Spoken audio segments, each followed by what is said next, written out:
Yo, yo, yo, Thought Warriors. What is up? This is I, Van Lathan. It's me, Rachel Lindsay. It's time for Higher Learning. Rachel. Van. How was your weekend? I did nothing. You didn't do anything. I mean, nothing. The numbers in LA have me very terrified for myself and for other people. So I was productive. Mm-hmm. I worked on a project. I worked out. I meal prepped. Never in my life have I meal prepped. And I enjoyed it. I cooked. I bought the little containers to put it all together. It was great. So yeah, I just took care of business, watched football. What did you meal prep? What was the meal? So I can eat the same thing every day for those who Me will too. call my meal boring. Me too. So it just for lunch, because we don't have a healthy lunch at work. Uh-huh. So I have oven-baked drumsticks, Okay. a handful of rice, and broccoli. Sweet. And I just, every day. Every day. Yeah. I would meal prep salmon and Brussels sprouts and then broccoli. Oh, You know? no carbs. Okay. And no carbs. And so here's the thing about meal prepping salmon. Okay. Stinks. Monday is great. Thursday is an adventure. I remember I would, especially at TMZ, they would know because look, when I was at TMZ, these were the foods that I would bring and put them in the microwave. They would be like, Van, it's broccoli and salmon. I'd be like, yeah. But to me, that was my way of getting back at them for having me working from 6 to goddamn 5:30 every single day. I'm going to eat the things I like to eat. I'm going to bring it. Were you not affected by the smell? Because Brussels sprouts smell too. Nope. It smelled like delectable delights as far as I'm concerned. You don't sound like a great coworker. No, I mean, this works because it's virtually, but Mhm. I don't know. You're concerning me. I was one of the best coworkers ever. They loved me. They loved me at TMZ. Now, this is like, obviously there were some hiccups there towards the end. Obviously. But no, listen, I was everybody's big brother. They're at TMZ over at the old TMZ. I will tell you, I'm under Warner right now. Mhm. And I hear anybody, when they hear I work with you, they have amazing things to say about you. You ain't In all talked to nobody that know me Yes. at Warner. Old boy hopped on the call that day. Oh, that's my man. Yeah. That's my man. That's my guy. That's my guy. Were you keeping up with the news over this weekend where you were doing nothing and meal prepping and stuff like that? Were you super tuned into it every single time, or did you give yourself a break? I gave myself a break, but did you have a good weekend? I feel like this can't be one-sided. Oh, Let me did I ask have you a good about your weekend? weekend. Yeah, Sure. did you have a good weekend? Yeah. What was the weekend? Oh yeah, I watched sports. That's something that happened. The good old New Orleans Saints got it done yesterday. It was a boring game, but I'm glad for you guys. Not a great game. Not a fun game to watch. It was a game that I was watching while also playing the Oculus VR situation. Rachel, here's the thing. I've drifted into a whole nother world with the Oculus. I don't know what that is. What is that? And the Oculus Quest is a VR helmet thing. It's like a VR visor. You put it on. You got 2 controllers, right? I don't need this existence anymore. How are you watching the game and doing that? So this is the thing. The Oculus has this thing where you set a boundary of play, okay? So the Oculus doesn't want you to bump into other things and hurt yourself. Okay. Right? So you set a play boundary, and the Oculus, you literally take the controller and you go around in a circle and you make a play boundary, right? You spray it on your ground. Yeah. But digitally, right? And then, so you have to stay inside of that play boundary while you're playing Oculus. Okay. If you walk outside of the play boundary, the Oculus, even though the visor is closed off on the other side of it. You've seen the VR visor before. Yeah. You can see. Oh. So I don't know if it's doing a radar digital readout or something like that. You can see. So every now and again, I would just stick my head out of the play boundary and look at the game and look at the score of the game. So I'd be in there playing. Are you like in a world, like you're exploring? Or you're playing in a world. Are you playing with other people? You're playing with other people. Sometimes you're playing with other people in another world. What are you playing? Are you is it like capturing something? Are you fighting? They got different games. Okay. They got a game called Sports Scramble, where you play different sports, you know? They got bowling and they got tennis and they got it's baseball. like a Wii. Kinda, but this is different though. Sports Scramble is crazy because like you'll be playing tennis with someone and all of a sudden you don't have a tennis racket. You're playing tennis with like a golf club. I don't like And then that. it's fun. What do you mean you don't like it? It's a fun, wacky adventure. Okay, like I it thought changes up on you. I mean, the Oculus, what is it called? The Oculus Quest. Oculus was a game, but it's a whole thing. I got you. No, Okay, the Oculus Quest is the name. What are we doing here? I don't know. So you weren't with us this weekend. That's what you're telling me. Well, I'm telling you, and the dismissive tone is concerning. It's not dismissive. Well, what I'm telling you is that I spent a weekend in another world with the Oculus Quest. Not only that, though, I was also in Star Wars, Vader Immortal, on Star Wars, Darth Vader and me fighting together. In an adventure. In the Oculus. In the world of virtual reality. Okay. Beat Saber, where I got 2 lightsabers and the song notes are coming at me in the world. That's kind of cool. And you're hitting the song notes. Beat Saber. I was fishing on the Oculus. By the way, I got all kinds of crazy stuff on the Oculus. Like I could put my computer screen on the Oculus. So I can view my computer, I can stream my computer from the computer to the Oculus and then use my keyboard as the computer is and the Oculus. When you're standing in the digital space that you created with this helmet on, do you feel weird making those movements, knowing that on the outside you look crazy, even though on the inside you know what you're doing? Like I can only imagine what it would be like for Kalika to walk in and see you doing these type of movements with the helmet on. Not so much for her. Bozeman, though, doesn't understand. Yeah. Bozeman, like you can hear, like Bozeman hates it. Like I'll be doing something and you can just hear him growling. Like Bozeman judges me. Like Bozeman's like, yo, they're gonna lame. He up there, what is he doing? He looked crazy. And then I have to remind him half the time, he's jumping around here playing with nobody. He eats everything. He eats everything. Bozeman eats a leaf. Bozeman eats your AirPods. Bozeman eats. Oh, wow. Bozeman, like, I have to kill. Bozeman was, like, set tripping on Oscar over here. Like basically getting in Oscar's face. Like, he tried to kill Oscar. Oscar's the plant for you guys. The plant that sits behind Van. Are you going to train him? I'm doing my best. We're doing our best to train Bozeman. I know a good trainer if you're interested. What kind of trainer, though? Because I don't want to, like, you know. What do you mean, what kind of trainer? I don't want to send my dog to something that's like doggy boot camp. You know, it's not like that. This is a guy I worked with who's like the dog whisperer in Dallas. He recommended me a place in Miami, and he's done that for me in LA too, for Copper. It's different. Wait, Copper still needs training? No. They also have daycare and boarding. Gotcha. I see. Mm-hmm. So there's a fine line I want to walk with him where I want him to be, because I think about animals, and animals have it rough. You know. In what way? Because Copper lives like a king. So I would like for you to explain to me how. Yeah, but think about what Copper gives up to live like a king now. What does he give up? His balls. Are you going to fix Bozeman? You have to, right? Like no, you don't have to. I thought it was better for their health if you did it. Or something like that, isn't it? I don't know about that. Now, if you want to board some of these parks out here, they want your dog to be fixed.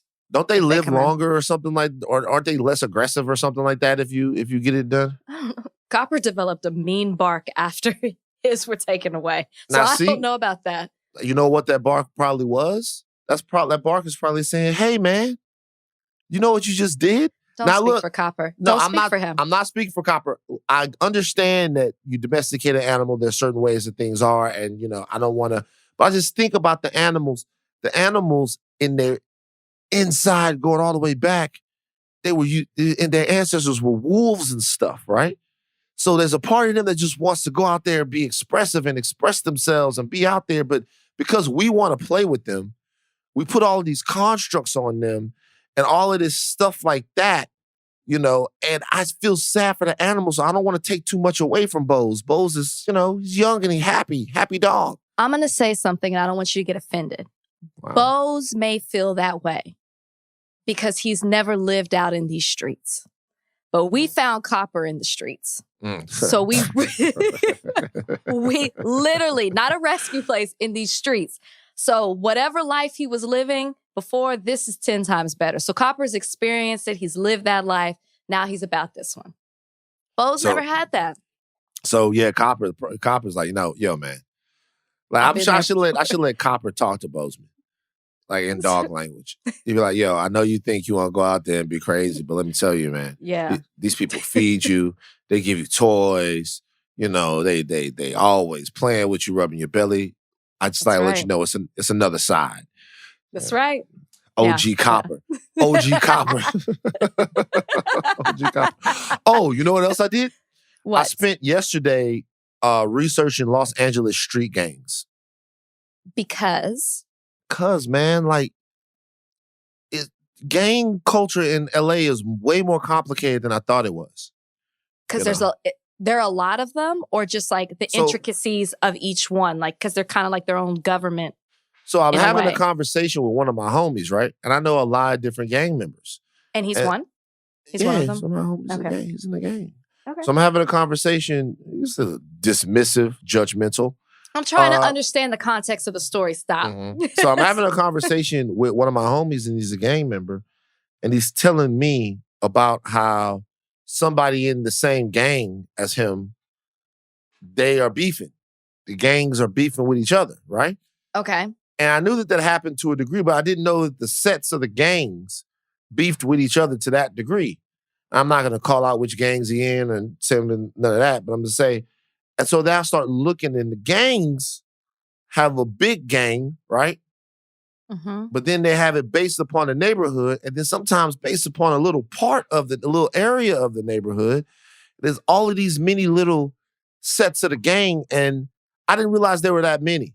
You know, the homies that I know and the people that I know, they represent specific parts of LA, but I didn't realize it was that many places going on, like from street to street, neighborhood to neighborhood. It's a lot. So I went down a whole rabbit hole yesterday of learning about the different gangs. You know what I'm saying? You feel like you figured it out?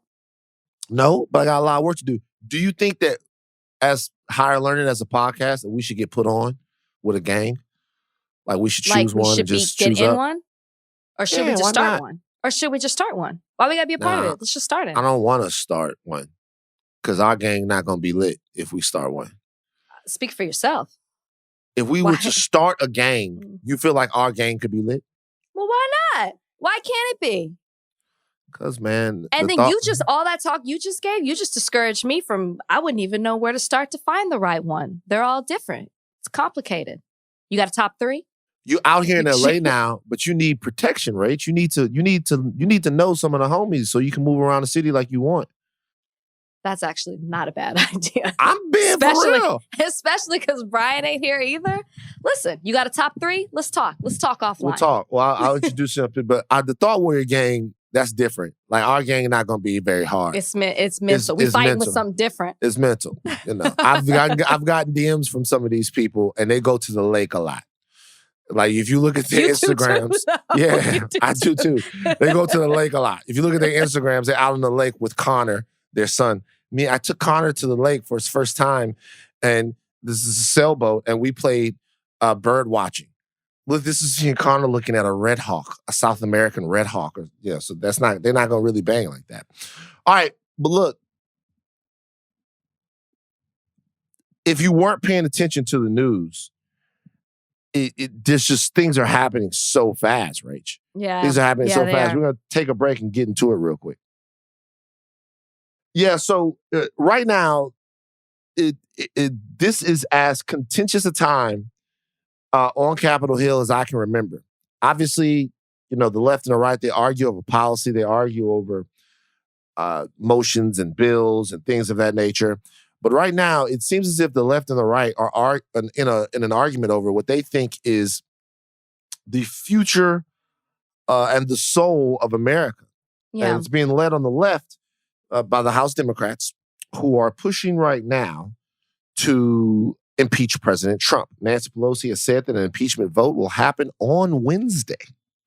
Now, there was something that came out, I read it, that she had given Vice President Pence, I think, 24 hours to invoke the 25th Amendment, which we talked about a little bit about the 25th Amendment. The cabinet would have to vote to remove the president, that the president was unfit. They would kick it back to Congress, blah, blah, blah. There's a whole process. And if, that doesn't happen, then I guess they're going forward with impeachment. Then they think that they have enough votes. They're going to look to impeach and remove the president. Jim Clyburn, I saw him on CNN, Jim Clyburn from over there in South Carolina, and he says that he would rather wait after Biden's first 100 days to send the articles of impeachment over on President Trump. This would be after President Trump was out of office. So there seems to be some discussion or some back and forth about how it is they want to do this, but it's clear that they're coming for Trump's scalp. Mm-hmm. Yeah, but here's the problem. As I'm reading it all and I'm seeing the House being proactive and Nancy Pelosi taking the charge and saying, hey, we're going to, impeach Trump. We're going to vote to impeach Trump. But then it's got to go to the Senate. Right. And we're going to be right back where we were literally this time last year. It was last year, right? Around it's been this such a time. long time. I'm like, or was it 2019? Around this time, just before this time, because we're in January now, so it was just before this time or around this time last year. I wasn't sure if it was 2020 or 2019. I'm losing track of time here. But the point is that we saw this same path last time. It passed in the House because the Democrats have majority in the House. But in the Senate, they don't need majority. They need 2/3, a 2/3 vote to impeach him. Yeah. That means that you've got 67 senators? Mm-hmm. So even if it is split, even if you do have the vote of Warnock and Ossoff, you still have to have 17 more senators that are going to vote to impeach Trump. And right now, everything I'm reading is saying that the senators are not going to vote for that because the Republican senators are saying that we just need to heal and move on. And they're even using this phrase of, well, it would take away from what Biden is trying to do to reunite the country. Have you seen the letter that some GOP congressmen sent to Joe Biden about moving forward? Mm-hmm. You would think, we talked about this at great lengths last podcast, about what happened on Wednesday and how we saw the acts of those people, the insurrection that was there, the storming into the Capitol, the going after, and now with more details coming out more than ever, we hear that they were really trying to capture these congressmen. Even after all that, you still have congressmen that are sending letters to Joe Biden saying, in lieu of what's happening, the country needs to be united, and we need you to move forward as president without trying to impeach President Trump. It's outrageous. If failing to take an action at this point is not an option, you should be outraged as everybody else at what we witnessed on Wednesday. And the fact that they aren't trying to use their power to shut down President Trump after what we saw and him leading the charge to incite that type of behavior is beyond me. You would think that would have been the turning point. You would think that they would be as outraged as we are. And clearly they're not. And now they're saying that they're not even going to vote to impeach him. Enough senators won't vote to impeach him. They're talking about 1 or 2. Yeah, I think they view themselves to be in a politically precarious situation. So what they've done is they've spent the last X amount of years going along with everything that President Trump wanted and transforming from being Republicans to being whatever grotesque mutant version of their party has become since President Trump, took control of it. And the constituencies that they represent have gone right along with that. Mm-hmm. I don't know if a lot of those people believe that you can put that toothpaste back in the tube. And because they're really tiptoeing around the consequences for the insurrection last Wednesday. Here's the thing. Consequence is an essential part of society. As long as consequences are fair and valid, nobody should really have a problem with it. All too often, we see in situations of inequality that consequences look like one thing for one group of people, and they look like something else for another group of people. Now, that is unacceptable. However, doing something wrong and having to sit your ass down, there's nothing wrong with that. Exactly. There's nothing wrong with that at all. And I guess my question is, how are we to show people how terrible what happened last Wednesday was Thank if you. nobody gets sat on their ass for it? Now, Thank we you. should say that it's not as if nobody's getting sat on their ass for it. Many of the people that were out there protesting, many of the people that were out there storming the Capitol, many of the insurrectionists have been arrested. I think everyone who I named on the podcast before has been arrested. And a lot of those people are probably going to get destroyed by the legal system, right? They'll probably be scapegoated. When really, in my opinion, they're in a lot of ways, the people that stormed the Capitol are the least guilty. In a lot of ways, I don't feel sorry for them in any way, but it is interesting that they're going to be the ones that are going to take the fall for this. And it's not fair in a way. Not at all. And it look, everybody has to take responsibility for what it is that they did. And I'm not saying they didn't know better, but what I am saying that they were told different. They were told that America hung in the balance, that democracy was being threatened, and that the only way to stop this was to show up en masse in Washington and then go take it back with force. Rudy Giuliani said, trial by combat. And they were told this by people who they thought had their best interests at heart. It's a very American thing that those people are going to probably end up skating for this. Maybe. We'll see what the Democrats do. And the people, the ordinary Americans who got whipped up into the frenzy, they're going to pay the price. That is how the country works. And I'm not shedding any tears for anyone, not even one single solitary one, because I think a lot of those people probably in their heart of hearts, not even in their heart of hearts, knew that it was a lie. But it's not like they hadn't been told it. So the only way to really get the stink of this off of the country is to do something that we've never done before, Absolutely. which is hold powerful people accountable. Hold the people accountable that were actually the genesis and the impetus of this. Yeah. I mean, because look at it. It's not working. Even as we're sitting here podcasting, breaking news on CNN is the fact that there are more plans for this to happen, not just at the Capitol in D.C., at capitals across the nation. It hasn't stopped. And the reason it hasn't stopped is because one of the last tweets from the president is calling these people patriots, praising them for what they do. So if a few people go down for what they did, they're regarded as heroes in that circle and that group of people. So you've got to take down the head. You've got to take down the person who's encouraging and inciting this type of behavior. And that's what just it's crazy to me with these GOP congressmen who are asking Joe Biden to have Nancy Pelosi discontinue her impeachment efforts. I mean, even in that statement that they send, they say citizens are hurting because of the pandemic and because of economic fallout. Well, whose fault is that? Who has been behind the president and everything that he has done over these last 4 years? It's the people who signed that letter. And now you're expecting the Democrats to be the bigger person rather than to hold Trump accountable, which is the biggest problem. You cannot, that is what Trump has done over these last 4 years, really his entire life. He has not been held accountable for his actions.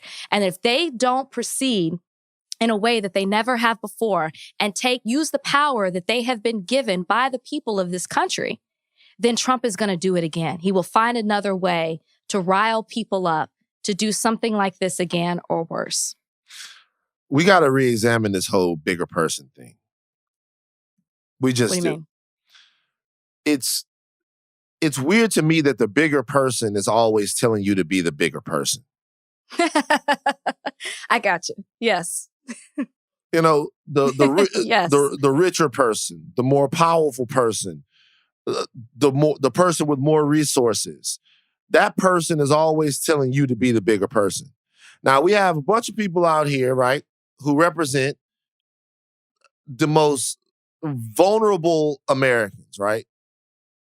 Black women, Latinx people, LGBTQ.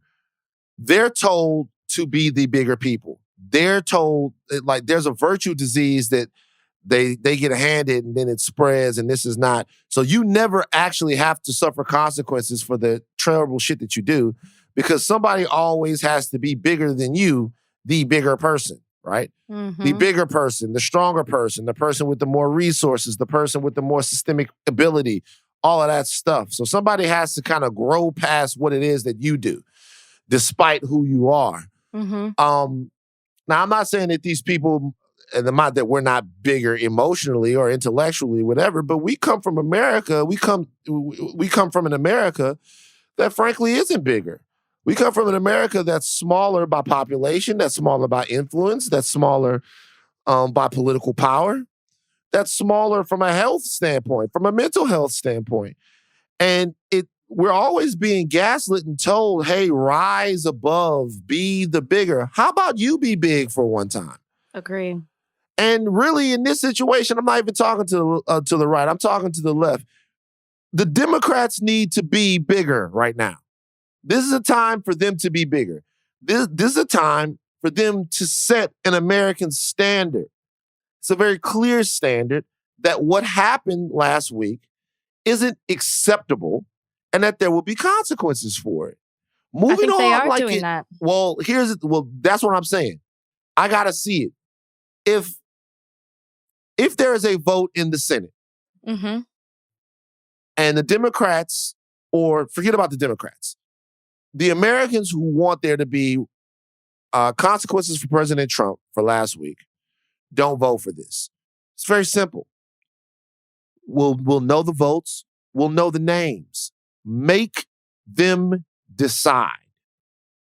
That's it. Then that's what they're going to do. Just make them decide.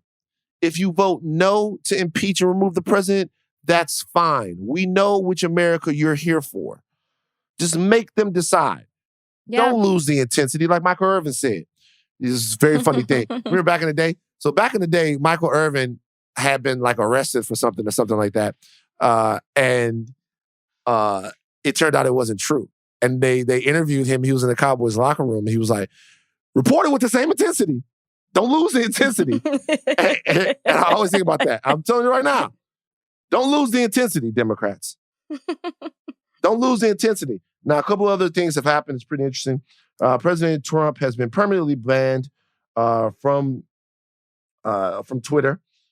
He apparently went ballistic when he found this out. Most of the internet has banned President Trump. We do have to clear something up. On the previous podcast, I said that if the president is impeached and removed, then that would mean that he could not run for office again. That's actually not true. There'd have to be a separate vote on that. Right. Also, we're going to have somebody here on the podcast to break down to you guys exactly what the Democratic majority in the Senate really means, because there are still things that they would have to vote on in the Senate that a 50-50 vote with the tiebreaker won't get done. So we'll talk about exactly what Biden and Harris's powers are going to be. But no, so you're looking at this. President Trump has been washed away from the internet. Not only him, but Parler, which is, I guess, a conservative app that's just sort of like a conservative Twitter. They have lost all types of things with Google or whatever that allow them to exist. They had to kind of shut down. And there's been some talk about whether or not this is going too far and sort of trending in the realm of censorship. Angela Merkel, who is the chancellor of Germany, she said that it's problematic that Trump was banned from Twitter. What do you think? Do you think that there's in any way anything wrong with the president being banned from Twitter? I don't. And I don't understand people who are like, this is freedom of speech. Trump has been saying outrageous things for years, and he's never been banned. It's not about freedom of speech. It's what happened. It's the glorification of violence policy that Twitter has. And Trump has doubled down and continued to do that. Even after what we saw with the insurrection, he came out and called these people patriots. He's encouraging them to continue this. It's gone beyond just speech. Yeah. It has incited violence. And if you can't separate that, then you're not getting the point, and you're not trying to, because to me, it's very black and white.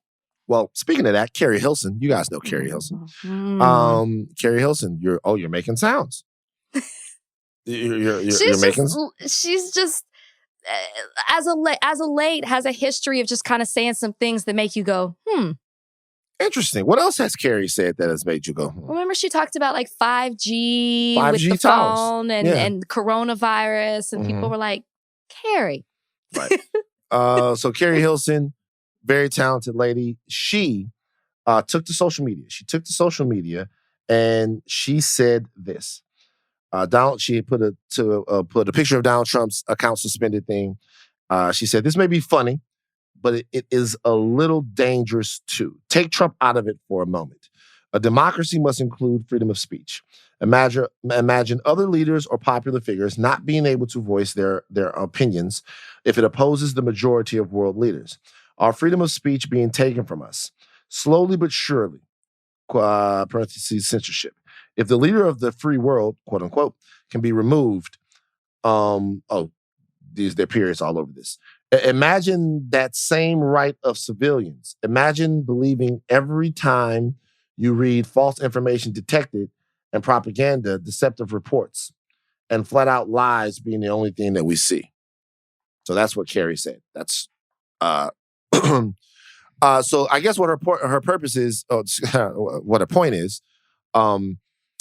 that if this can happen to the president, free speech can be taken from anyone.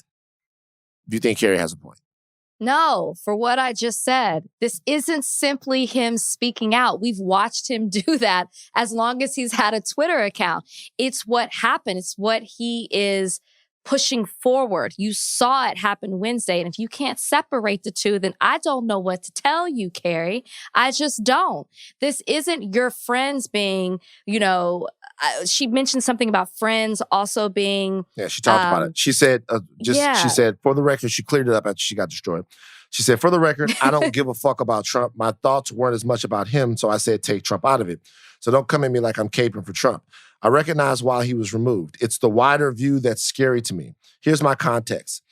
It brought on a broader fear because I have several influential friends who are constantly censored, silenced, shadow banned, or removed for anything that they post that opposes the government, elite agenda, or cooperative platforms, even personal opinions. And they're not inciting violence. That's where I'm coming from.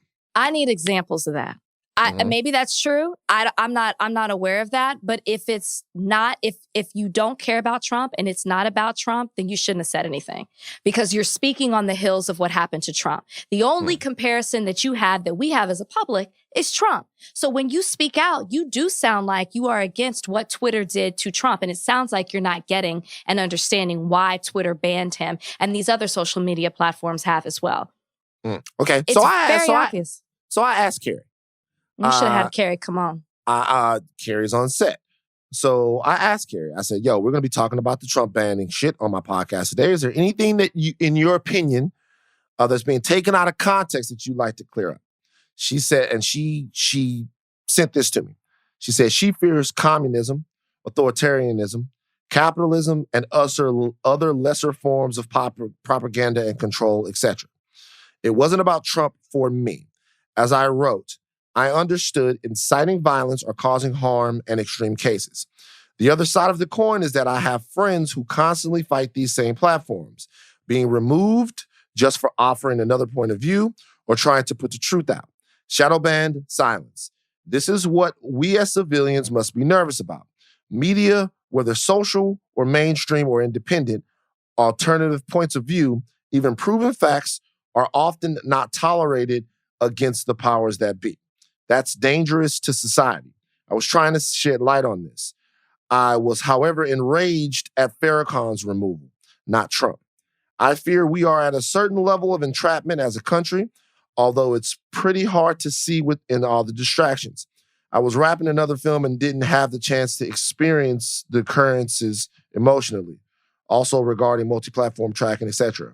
Afraid of losing our freedoms in a web / culmination of ways. She said she was going to DM something for me to watch. Okay. Carrie's a good person. Not saying that she's not.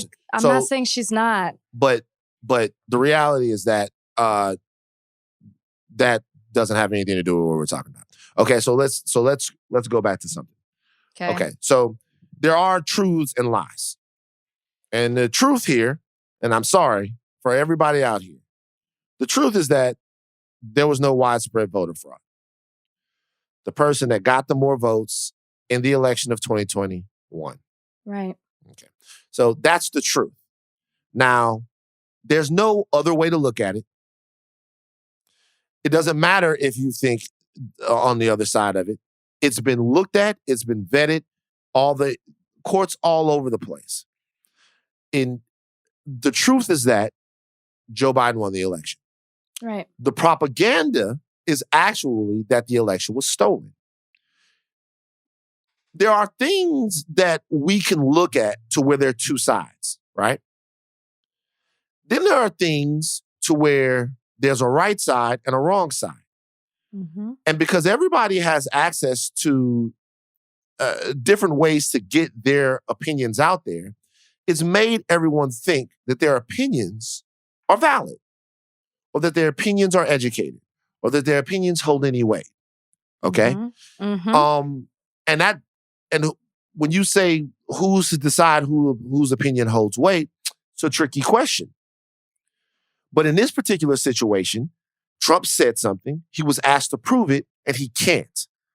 Everything else he's doing, or everything else him and his entire people are doing, it's obstructionist. It's to stop America from moving forward past something that America already decided. So having friends who post things that might actually be the real truth, that's neither here nor there. In this particular situation, Donald Trump does not have the right. Every single one of these applications has terms of service. He does not have the right to incite violence. He does not have the right to spread mistruths. He does not have the right to do any of that. By the way, also, people need to understand the First Amendment. Donald Trump can get a milk crate, put it on a street corner, go preach from it all he wants, and say whatever he wants to say without fear from the government coming to put him in jail, as long as he's not, his speech is not, inciting violence. That's not what this was. This was, number one, speech that incited violence, in my opinion. And number two, lies. You guys, here's the thing. You don't have freedom of speech on Twitter. Twitter tells you that. Twitter tells you that if you say something on Twitter that they deem to be hate speech, to be violence, to be any of those things, they can take you off Twitter. Don't be mad just because people don't want to hear your crazy ass bullshit. That goes to Donald Trump or anybody else that's on that. Like, are there things when people get in, are there subjects that are too hot to handle and people don't want to talk about them, be they political, religious? Are there instances where people don't want you to know the real truth of something? Of course there are. This is not one of them. Right. So the reality is that it made no sense, in my opinion, for her to jump in this situation, because there are other situations where that is true. There are other situations where people are trying to stop the truth from coming out, but this ain't one. And to conflate the two things means that, in a way, you're condoning a situation to where anyone is allowed to say anything. Absolutely. Ever. Absolutely. And the reality is that that's just not how things work. Yeah. And in any situation, right? Like, in America, you're free to go break the law. You're not free from the consequences of breaking the law. If I decide right now that I'm going to walk in Ralph's with no clothes on, I can do that. But I can't then turn around to freedom of expression when they put me in jail for public indecency, because Absolutely. there are rules on that. And if you want to debate the rules, then let's debate the rules. But you don't have a right to Twitter. You don't have a right to Instagram. You don't have a right to Facebook.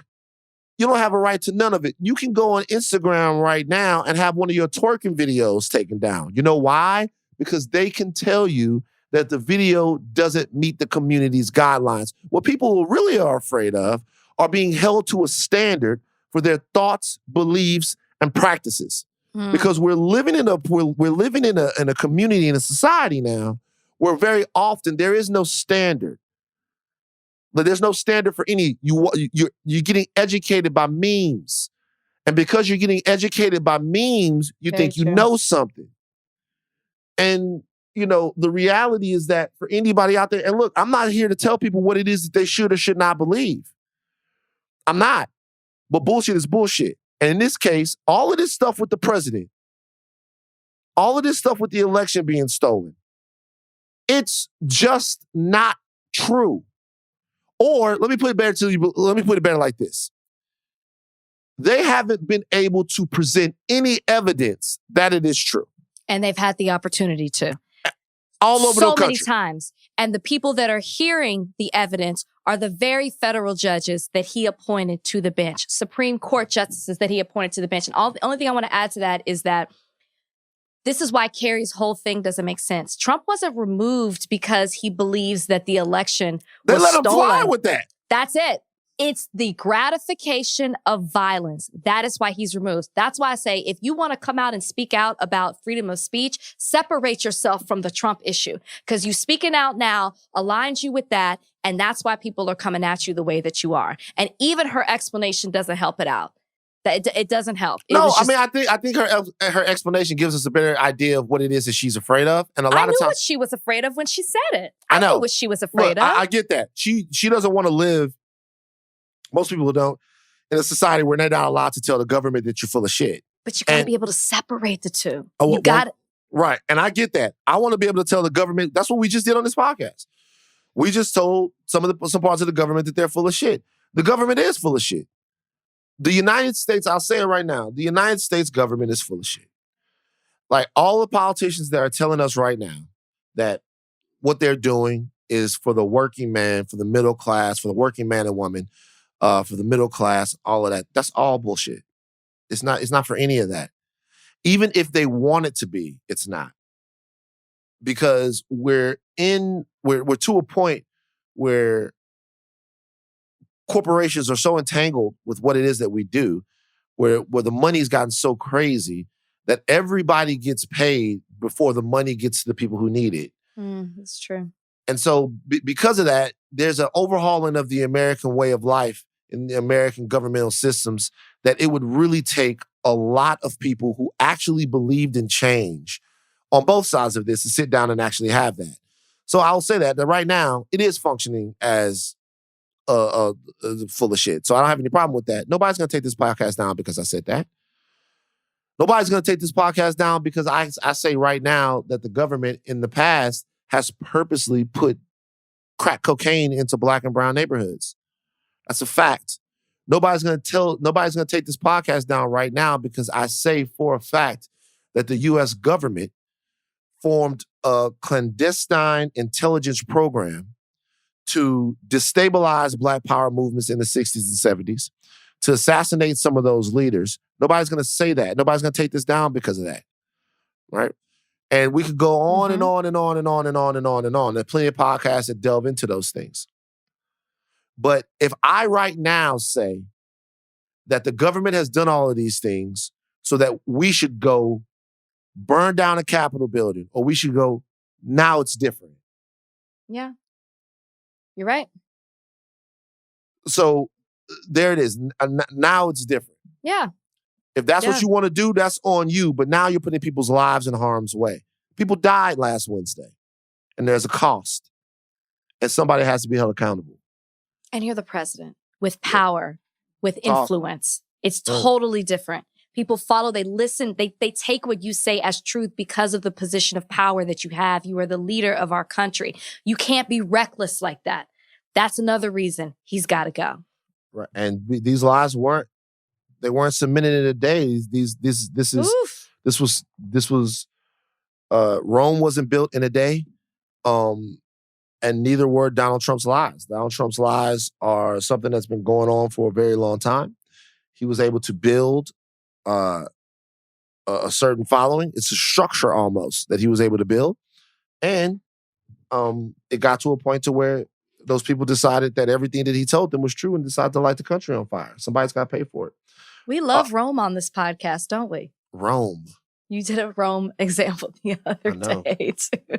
I know. All right, let's take a break. Come right back. Did you see the documentary that Van Jones is doing with Meghan McCain? Did you see this? I saw the trailer. I saw the trailer for the documentary. I saw the trailer. Okay, so just to let you guys know, of course, whenever Van Jones does anything, good or bad, it is sent to me.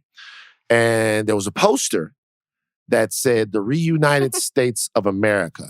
And it had a black hand or a white hand, and it's about a documentary, and it says from executive producers, Meghan McCain and Van Jones.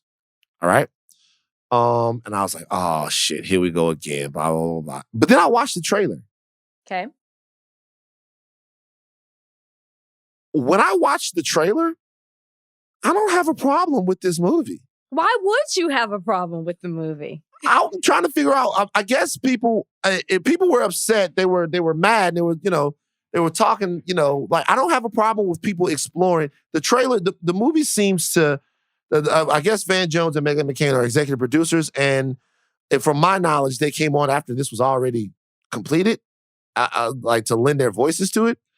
I guess the movie is about sort of the political divisions in America, and a woman and a man who go around and try to explore whether or not those divisions have to exist and what we can do about them. Yes, it is a Republican couple who goes to the 50 states with their kids to do that. Also involved is Susan Bro, who's the daughter of Heather Heyer, who was killed in Charlottesville when the car drove through the crowd. And then they also have the founder of the Millennial Action Project, which is a bipartisan coalition of 1,500 young lawmakers. So there's different people that are, and an independent politician is a part of it as well. So there's different people, and they're trying to give solutions on how to bring America together and show us how to bridge the divide that is the country as it stands right now. I think people might be a little bit like, at first when they see it, because it's Van Jones and it's Meghan McCain. And Meghan McCain, people have very strong opinions about her if you watch The View or things that she says on Twitter. And a lot of people think Van Jones is great work, but some people think he's an opportunist. So I think it's when you put their names behind it that it causes people to raise an eyebrow. But when you actually look into the details of what this documentary is, it's all about showing that we are going to be the ones that have to bring things together. You can't depend on the government. You can't count on somebody else to do it. We each have to play our part, and we have a role to play in all of this. And I think that it's trying to give people a little bit of hope when people don't feel hopeful at all right now. Mm-hmm. And I can't knock what this documentary is. I think it's going to be a great thing. I'm going to watch it. I'm not going to watch it. I mean, wow. It's fine. I'm not going to watch it. I'll watch it. I'm sure you will. But you got that Hanukkah. You got that kumbaya spirit. I actually don't. Have you met me? No, I actually really don't. People think I'm really negative. Spirit. They think I'm negative and I'm judgmental. People say that all the time. They even tattle to you about it. I actually don't have that, but you have it. I feel like I want to be better to have that. Like I want to be more hopeful and I want to be more positive. And so stepping into that, I want to watch this documentary and I want to believe that things can be better. Right. See, I don't need the documentary because That's fine. I know, look, I get it. Things are divided and people are doing the work to try to I can watch the trailer and be like, hey, I'm glad that they're doing that. I'm gonna be honest with you. I don't need the documentary. I like the documentary. I'm glad that it exists, and I think it's worth a conversation and worth a documentary. Yeah. But I'm probably gonna watch a documentary on like Thor, or like you know what I mean. I'll probably on the Oculus, whatever. On the Oculus. Oculus. If somebody makes an Oculus documentary, I'm in. This documentary, I'm not gonna watch just because. But people need to watch it. But I feel like I got it. I know why they're divisions. Do you? You might need a little kumbaya in you. Oh, I know why the divisions exist. No, I didn't say that. I do too. Right. But you're a little. So what's the point of watching the documentary? Rough around the edge because it's about maybe having hope in humanity, right? I have hope. Do you? Yo, if I didn't have hope, things would be completely different. I'll tell you what I'm not interested in this movie. I'm not interested in the couple that's going state to state with their kids. It's their movie. How can you not be interested in that and be interested in the movie? I didn't realize it was their movie. I don't realize it was theirs. I thought everybody was involved. Oh, wait. So the movie doesn't come from their POV? I feel like the movie, they were like narrating the trailer. Maybe it is. But when I looked at it, it was like, oh, this is maybe it does. And maybe they stop by and see these people, these other people that are subject to the film that I mentioned. Well, then maybe I won't watch. I don't know. I'm not interested in the couple really going around talking to people about, the struggles that they face. I'm over that. That was 2020 when people were waking up to their privilege and waking up to, the things that Black people have gone through in this country for centuries and centuries. I don't want to hear that story. I was more interested in Susan Bro, whose daughter Heather Heyer was killed. I wanted to hear more from what she went through and how she has taken. It sounds like she's very involved in what's happening right now in the country after what happened to her daughter. I want to get, that's what I'm interested in. I get it. I understand that. I guess my thing with something like that is I kind of know the score there. I know that people are doing this work. I know that there's some people who, I guess, they act like they don't understand what it is that we're going through or that we're making it up or something. I'm not interested in that. And you're going to hear people on the documentary talk about how hard it is and stuff like that. I get it. I understand. I don't really feel the need to watch it. As a matter of fact, most times when I'm watching documentaries, it's about things that can make me smarter, and this documentary just can't. And it's just You're right. It just can't. However, I think the Van Jones of this is interesting. Why? I think that if somebody else's name would have been on it, that I think Van Jones thinks that people think he is on one side when they don't. So the purpose of putting from executive producers Van Jones and Meghan McCain, the purpose of that is to show there's one person on the left and one person on the right. So I think the miscalculation there is there are a lot of people who don't think that Van Jones is on the left. There are names that you could have put up there that people would have been a little bit more. Yeah, I think there are names that you could put up there that people would have been. I'm saying people really don't think Van Jones is left. I understand that we have questioned some things that he has done, but I've never not thought he was left. I don't think that people, I don't think that people think Van Jones is, people on the left, let me speak for the people that I've talked to, people on the left, specifically Black people, a lot of them don't think that Van Jones is one of them. Fair or unfair?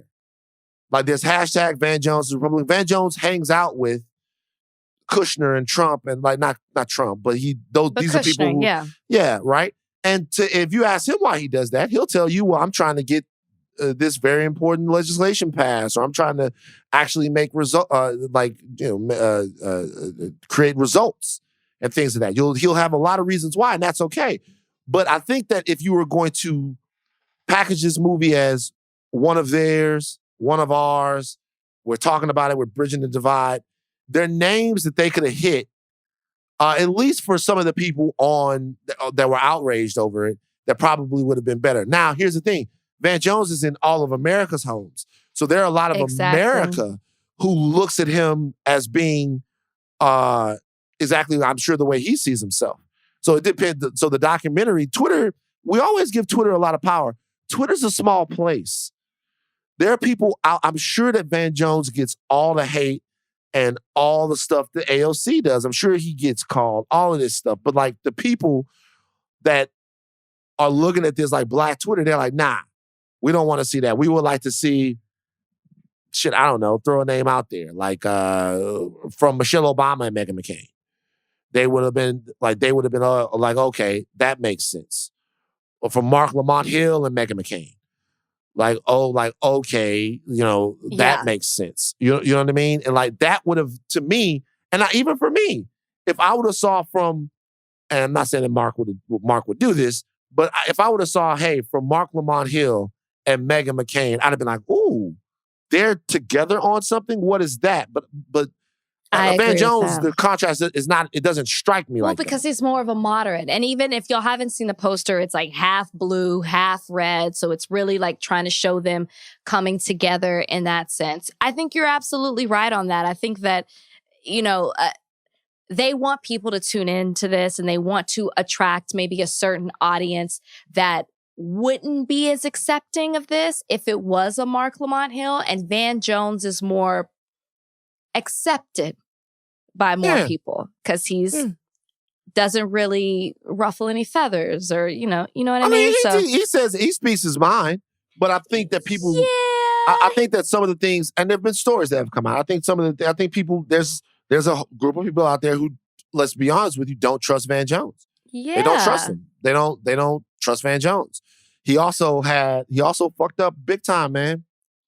He fucked up big time when he confused Beyonce and Mary J. Blige. See what I'm saying? See shit like that. And and those people were like, we get it. That's an easy mistake. I could make that mistake too. We don't make that mistake, Van Jones. Nah. We don't do that. That's the type of shit that made people look at you like, ooh. And you know what it is too? Oh. Meghan McCain, if you were going to have Van, you need to have somebody who's more moderate on the right side. Meghan McCain is polarizing. Mm-hmm. And so to me, you needed somebody who could match that if you were going to show Come Together. Do you know what I mean? It could have been? It could have been like from Whoopi Goldberg and Meghan McCain. No, they're on the same show. No, so they're on the same show. So what? Whoopi be getting in Meghan ass. Yeah, but sometimes you can look at that as that's just for TV. Joy is more in her ass than Whoopi is. Joy's more in her ass? Joy can't stand her. You say Joy is more in her ass. Okay, come on, let's go. I'm just asking. You said it. Joy is more on her than gives her a harder time than Whoopi does. That's not what you said. You made a very clear statement. You're changing it up. Come on, you said George is more. Joy is more in her ass than Whoopi is. That's what you said. Piggybacking on what you said about Whoopi. No, well, I know, but I didn't compare the amount that they were in each other's ass. That was you. And you gotta be like, you gotta take responsibility for what comes out of your mouth, Rachel. I said it. Oh, there you go. Can we move on? Okay, let me ask you a question. How far would you say Joy is in?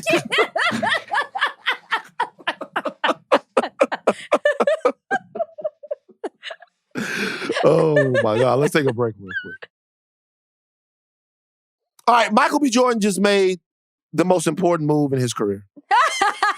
Is that what we're calling it? Right. I need you to explain why you use that adjective. It's the most important move in Michael B. Jordan's career. Why, Van? I don't know if you guys know, Michael B. Jordan just went Instagram official with the most impressive woman in Los Angeles, who is Lori Harvey. Why is she impressive? Because Lori Harvey has completely demolished the idea. Lori Harvey is a weapon against misogyny.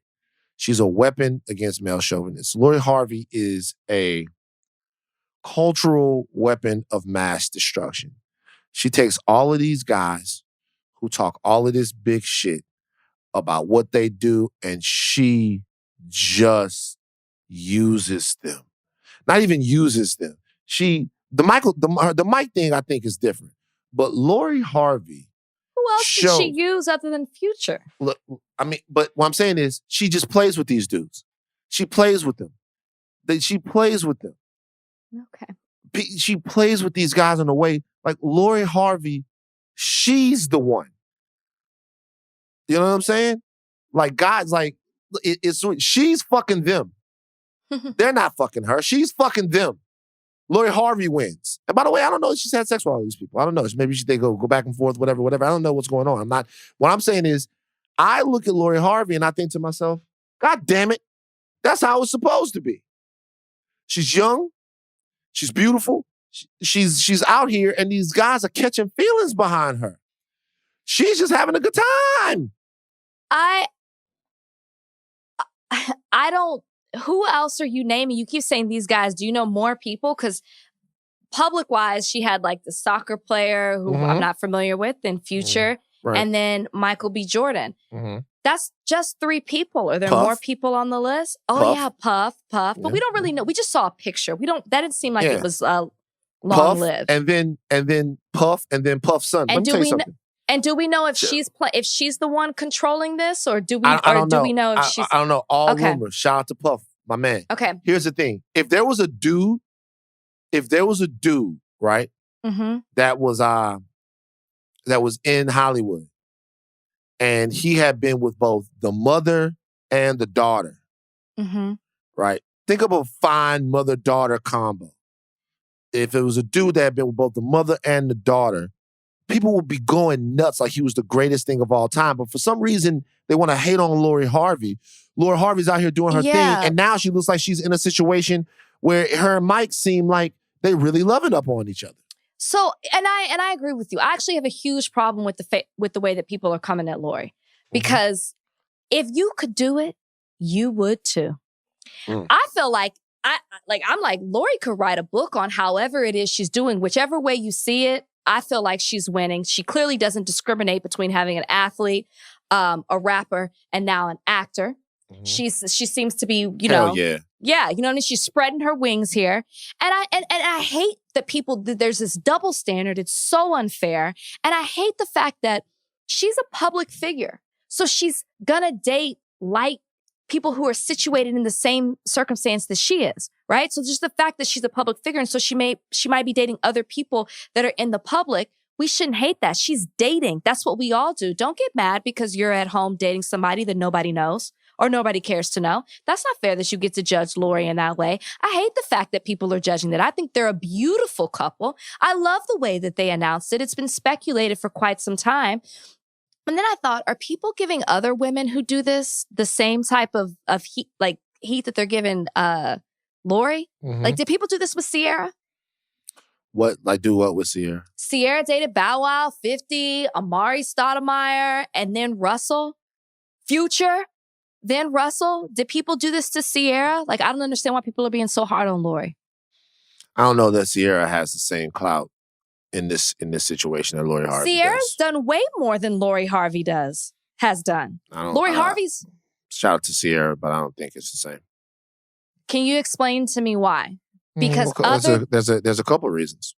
Please explain to me, because Lori Harvey's beautiful. Okay, there's a couple of reasons. Shout out to Lori Harvey. Shout out to Ciara. Shout out to all of them. There's a couple of reasons. Number one, Lori Harvey has no children from all of this situation. Lori Harvey, any woman in the past 10 years that stood in the same room with Future has gotten pregnant, except for one, Lori Harvey. Lori Harvey was able to go have her fun and come away with nothing that connected her to Future for the rest of her life. That means she can play with Future when she wants to, or she cannot play with Future when she wants to. I love that you're giving her this power. And I love it. I'm just playing devil's advocate. Future is fertile. Okay.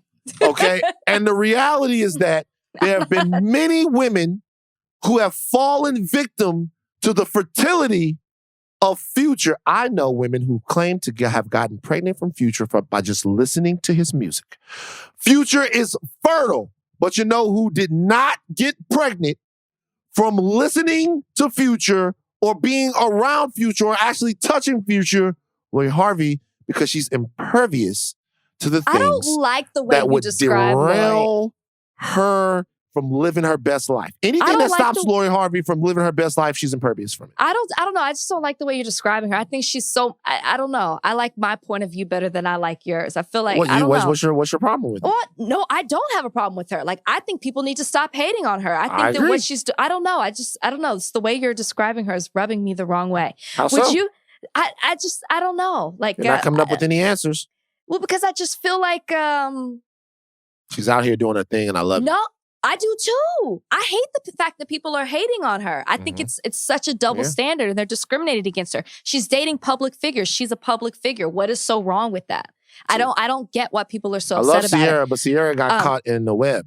But she dated multiple people is what I'm saying. And she didn't get the hate that Lori gets. Well, I think also it's a condensed moment in time. Like, this is over when you're naming. I think that you're naming, and I think that's why people are doing it. I think you're naming people that, you're talking about Bow Wow. That was like fucking Lady and the Tramp. But Bow Wow was hot then. They had a song together. I know. But like, you're talking about a span of years. And Lori Harvey, we're talking about in the span of the last, I think the hate comes from, people judging her comes from, this is like the last 2 years. People need to get off that. Would you say Future is good luck, Chuck? What do you mean? Oh, because Sierra people got get... Russell. Sierra got Russell after him, and she's winning. I don't know. Lori Harvey got Michael B. Jordan. And look at Michael B. Jordan. Maybe But you either get a baby or you get a really good opportunity after Future. Right. You're leaving out you're leaving out a lot of women in there, right? They ain't got no Michael B. Jordan. Like they got a baby. They got a paycheck. They got a baby. They're living out a lot of women. A baby and a check.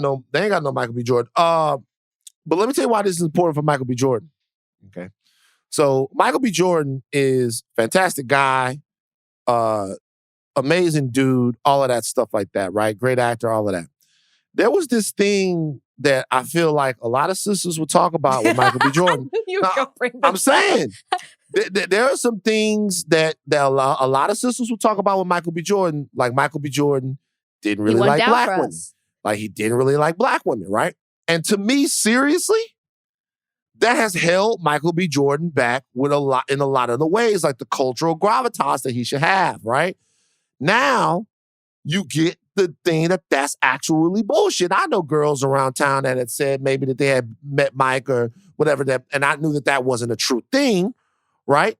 But now you get to see that, Mike he doesn't discriminate. It's a beautiful black woman. Yes. A beautiful black woman. They look good together, man. They look beautiful together. I love it. I love the way they announced it. I'm rooting for them. I wish them all like the love and happiness.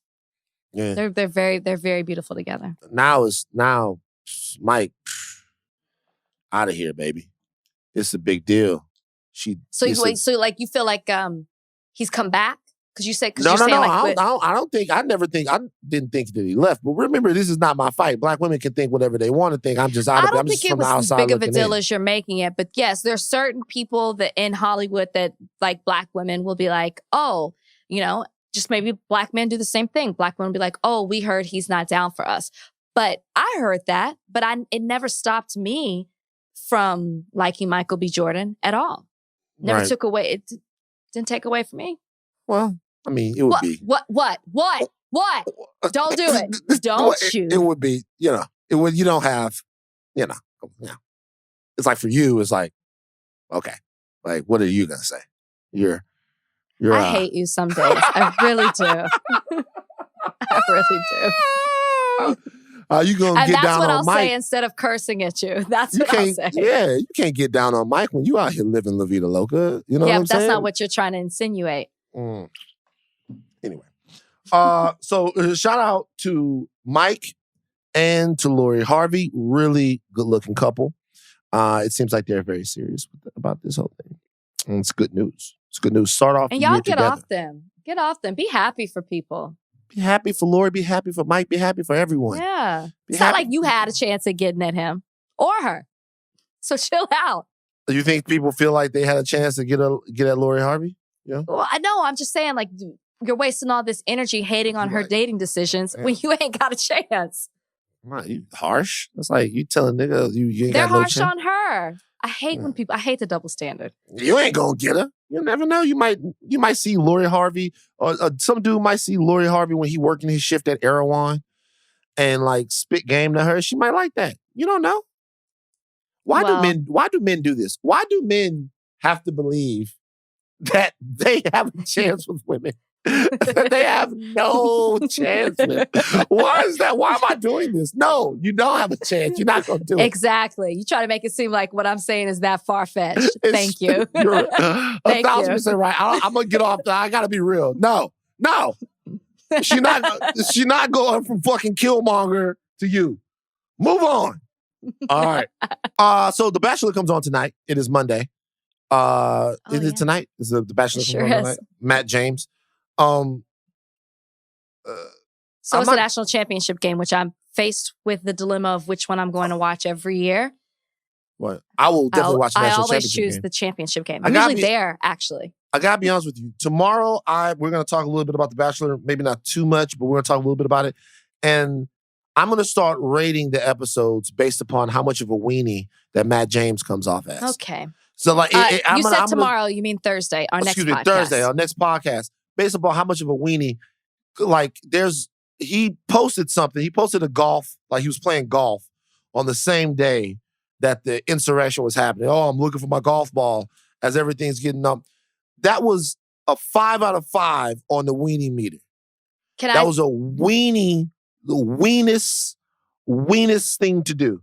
I'm hearing, I got my feelers out about Matt James, MJ, that there's possibly some weenie activity that could come down the pike with this guy, that there may be some more Oscar Mayer. They stay in your DMs, don't they? Yeah, they stay in your DMs. There's a lot. Can I just tell you this? Oscar Mayer.